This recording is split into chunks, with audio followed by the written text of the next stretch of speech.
స్వర్ణాంధ్ర నగర్కు చెందిన బుజ్జి అనే మహిళ తనకు అన్యాయం జరుగుతుందని కలెక్టర్ కార్యాలయంలోని ప్రజా సమస్యల పరిష్కార వేదికలో ఎలుకల మందు తాగి ఆత్మహత్యాయత్నానికి పాల్పడింది.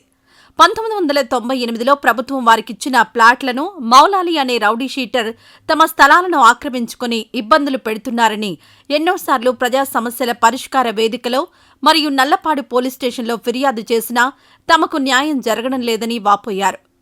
అనంతరం బాధితురాలిని అరండల్పేట ఎస్ఐ రోజారాణి జీజీహెచ్కు తరలించారు.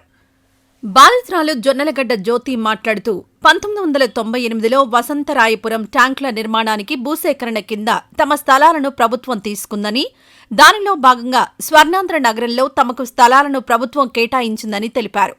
ప్రభుత్వం తమకు కేటాయించిన స్థలాలను అదే ప్రాంతానికి చెందిన మౌలాలి మరియు అతని భార్య కలిసి తమ స్థలాలను కబ్జా చేశారని కలెక్టర్ కార్యాలయంలో ఏర్పాటు చేసిన ప్రజా సమస్యల పరిష్కార వేదికలో ఫిర్యాదు చేశారు.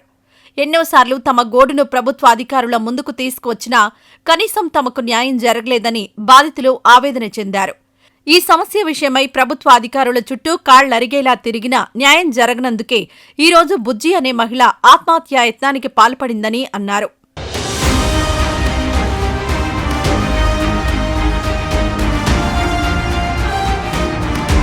ఈ వీడియో నచ్చితే లైక్ చేయండి. అలాగే మా ఛానల్ ని ఫస్ట్ టైం కనుక చూస్తున్నట్టయితే ఇప్పుడే సబ్స్క్రైబ్ చేసుకుని పక్కనే ఉన్న గంట సింబల్ ని యాక్టివేట్ చేసుకోండి. అప్పుడే మేము పెట్టే ప్రతి వీడియో మీకు నోటిఫికేషన్ గా వస్తుంది. అలాగే ఈ వీడియో పూర్తిగా చూసినందుకు ధన్యవాదాలు.